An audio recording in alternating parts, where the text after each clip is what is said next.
I'm Adam Watson. I'm Trinity Watson. This is the Darkslinger Mafia 31 Days of Halloween.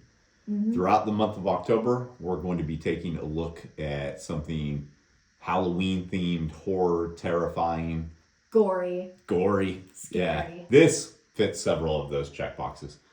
Hack Slash Image First Edition by Tim Silly and Stefano Caselli. If you end up liking this one, I think it might still be in print for $1. You might be able to find that. Oh, nice. I know there's been like 3 printings of this, so it's pretty easy to find. I was confused when I opened this up because I'm not used to the interior of the front cover actually being a page. Oh, okay. Yeah. Did you have a problem with that at all, or was that just me?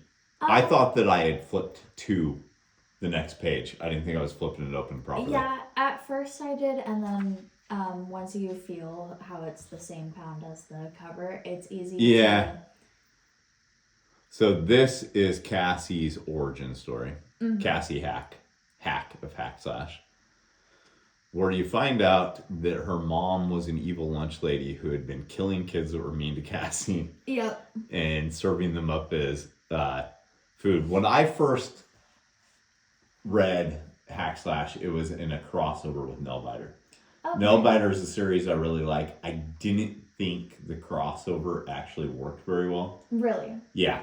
It's one of my least favorite Nailbiter issues, right? So I was convinced I didn't like Hack Slash. Oh, okay. Then I got a hardcover collection in a buy I made during COVID. Ended up reading it and actually ended up loving it. So there's a lot of little things to take away from this. Like this is so EC inspired. Yeah. Her cutting up the kids and sticking them. Yeah. I love the beginning, or the artwork in the beginning of this so much. Yeah. Yeah, it does seem to change. I think it's the same artist. Yeah. But the styles do change. Even when you're reading like the hardcover edition, there'll be slightly different styles for different slasher characters. Right. Yeah, so then you find out that Cassie's mom came back after killing herself, reborn as a slasher. So apparently when murderers die, they end up reincarnating as slashers in this world. Yeah. And Cassie herself is who ended up taking her mom down. And then later on, she's hunting down a slasher and comes across Vlad, who she thinks is a slasher at first, but he ends up being a gentle, deformed giant that she teams up with. He would be the Slash in the Hack Slash duo. Yeah, they say that later in this issue. Yeah. But... Well, isn't that what that's referencing no, that's her right mom. there?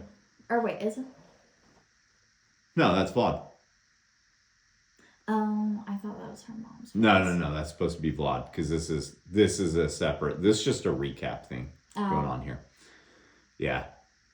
I think what it is that this is from a different, like, one-shot Hack Slash story than this is. Oh, okay. I think this was all repackaged as an Image comic with a new issue number 1, but if I recall correctly, Hack Slash started out as a Devil's Due book, not an Image book. So I think even when this was printed as a number 1 through Image, this was repackaged to a degree. Yeah, so then we get a really messed up looking slasher. He's cut his own skin off. He's missing several teeth. Yeah. And he's removing her toes. Yeah, he's cool in a fucked up way. Yeah, it's pretty gross. Pretty gross. Yeah, and at the same time, he's looking to diagnose her psychologically. It's talking about his students and the terrible things he did to them. Yeah. So then it goes back in time. I do like that they actually use captions in this one to say then and now, by the way. Goes back in time to when some punk asses were picking on Cassie when she was a kid. She's just trying to swing. Why are they being such dicks? Right. In other horror comics we've done, we've mentioned this before, but I really like how for the horror part of the comic, it uses black panels. Yes. And then for the flashbacks that aren't really horror associated, it uses white panels. Yeah. That's really nice. That's also a nice way to tell what the timeline is. Yeah, it's done in good effect in this one. And you notice her mom really does look different depending on when the time period is, too. But yeah, these kids are just utter assholes, and it really, if it wants me to empathize with them, it's not doing a good job of that. I'll say that. I don't think the story does. I think it wants you to empathize with her mom and her. Yeah, I empathize with her. Her mom's doing horrible things in her name and all that. But as far as the kids go, I mean, like, do they deserve to be chopped up and put in a soup? It's for courts to decide. It's for a jury to decide. Right. But yeah, so then it's back to this guy who's going to cut off her toe. It looks like it was already cut off and sewn back on though. It's part of the business. Yeah. Yeah. And then it flashes back again to when her mom's actually doing it. She looks pretty damn evil, but yeah, she does. What the hell is up with this axe? The giant axe. I was laughing at that when I first read this because the way she's holding in everything, she looks like a Viking.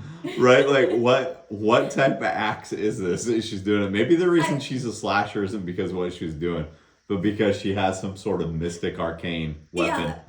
That's why she's brought back to life. Exactly. Yeah, and then she stops her and she sticks her head in the soup, which is just so gross. Yeah. It's gross that she was feeding other kids who were innocent. The kids, though, too. I do feel sympathy for those kids who had to eat. Can you imagine accidentally eating another human? No. That'd be so disgusting. Yeah. Humans have so many preservatives in them. Mm-hmm. So, yeah. Microplastics. Right? Yeah, we got a ton of microplastics. I imagine we do not taste good. No. Nor not healthy to eat. And then we get more of this guy trying to diagnose her. He doesn't seem like he's particularly good at psychoanalysis. No. There's things that he says about, like, antisocial personality disorder that just sounds like asocial, which are completely different things. Right. So, yeah. And then we get a flashback to the first slasher that she kills with Vlad. Mm-hmm. One of the sort of like tropes with Vlad's dialogue that goes throughout the whole series is how he confuses words. Right. In this part, he says that his face is good for finding truffles. Mm-hmm. She corrects him, troubles. Yes, also those. That's something that's brought, or that is called back again and again and again. I think, if I remember right, I think it's because Vlad had very little human contact his whole life. I think that's explained in a future issue. Okay. But once again, you get like these cleavers that are just massive. Yeah. She's got a normal sized baseball bat, but his cleaver is so big. Giant weapons for this. It's amazing. And then he goes into a cafe and makes everyone uncomfortable because he's a giant guy and he's got a Bane mask on. Mm-hmm. With a sick trench coat. Right? And uses a pet tracker to find her. Yep. That's a great little moment right there. Yeah. Yeah, and then in this one, the background coloring is all just the cafe. Yeah. So this isn't particularly a horrific scene or a light scene, and it doesn't have the white or black borders. So, yeah, there's really interesting things done with the borders in this one. Yeah, I absolutely love the direction it has. Yeah, and everything about the artwork is very easy to read. The dialogue is good. Lettering is good. Yeah, and then how the cafe fades into the horror panels. Yeah. That's amazing. That is great. And he's going to find Hack. Mm-hmm. One thing you'll see a lot in this comic is panty shots. Yeah. There are tons in this comic. Maybe not in this particular issue, but there are a lot in this comic. Right. Then she kicks him in the balls, which makes him diagnose her with electrocomplex and penis envy. Yep.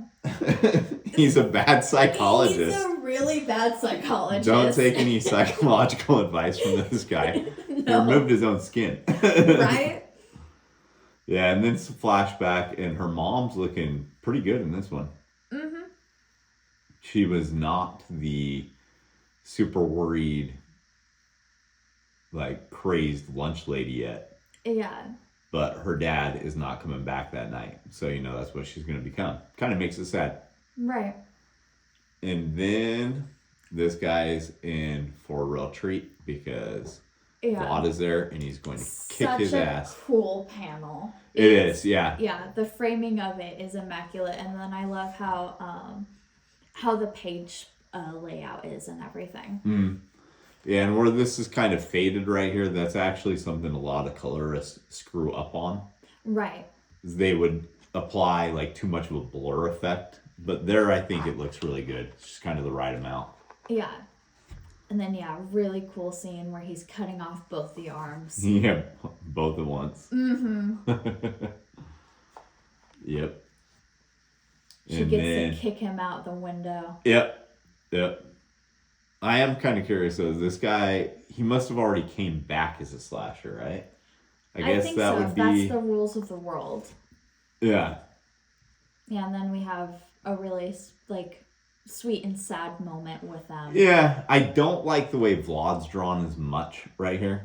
Yeah, with the green-gray skin and everything. No, I don't have a problem with coloration of his skin.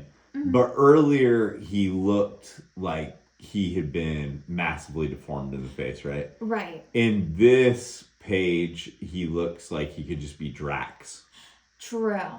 Drax without all the glowing red tattoos. Yeah. And then something secret is going on with Dr. Jack Hack.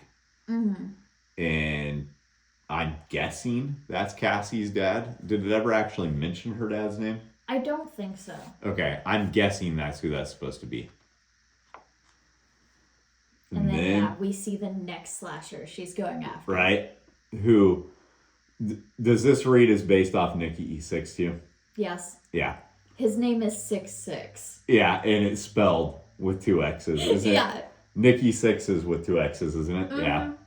Yeah, and he just looks like he'd be a member of Motley Crue when you look at him. Yeah. And I think Motley Crue was the band back in the 80s that were claiming they made a deal with the devil. I could be wrong on that. I'm sure there's actually multiple metal bands. Mm-hmm. But in any case, this guy isn't joking around. No. He's got a girl tied up in his dressing room. I don't know how no one noticed it. He's a superstar. Let him go away with anything. Yeah, hack slash trailers. Mm-hmm. That's actually pretty good. The Sword. Have you ever read anything by the Lunar Brothers? I have not. The artwork's really good, but... yeah. I don't know. That's a sigh of disappointment, I fear. Yeah, I thought... I've only read the one. I think it's called Girls. I thought it was going to be better. The writing was just not there in that. Yeah. This is really cool looking. It's just an art book, I think. But Dan Burton, phenomenal artwork. Absolutely. I would definitely check that one out. So, yeah. So what did you think for a first issue? Oh, I've already read it before. And I thought it was great before. That's why I picked it to read today. Yeah. What did you think? I thought it was an amazing introduction. The artwork is solid all the way through. It explains to you what the who the characters are, what their motivation is, what their motivation is. I think it's a very solid introduction. I would agree with that. I think it is too. Yeah, the way it's set up and everything makes you want more. Right. Which is what first issues are supposed to do. Yep. And this series, it worked on me because I now own multiple hardcovers of it. Mm-hmm. So, yeah. All right. You're a sucker. I'm okay with that. Mm-hmm. Is there anything else? Nope. Let's go make some comics. Looking for something to read this Halloween season?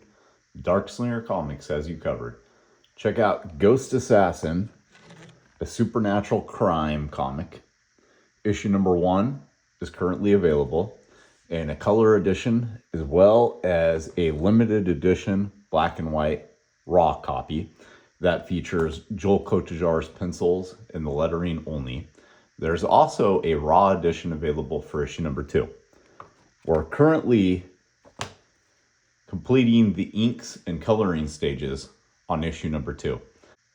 Can't wait to read it? You can pick up the A story in the cards as a mini comic. Issue number 3 is also available in the raw edition. Vampires more your thing? Check out Chronicles of Von Helsing. This story features the world's oldest blood feud, the Von Helsings versus vampire kind. Issue number 1 2, 3, 4,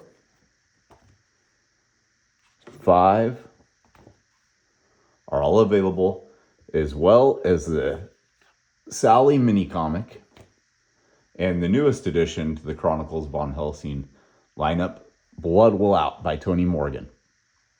This is the last time Chronicles von Helsing issues number 1 through 5 in the Sally special will be offered in this format. We're almost sold out of the remaining copies. The next time it sees print is going to be as a colored edition hardcover. Vampires and supernatural crime not your thing? Check out Who Will Save the World.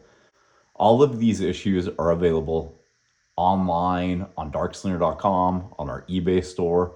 You can order digital editions through our Patreon. Most of the comics mainstream spinner racks have these titles in stock as well. Are you a retailer and you're interested in stocking Darkslinger products? Get a hold of Comics Mainstream. Comics Mainstream is the exclusive distributor for Darkslinger Comics.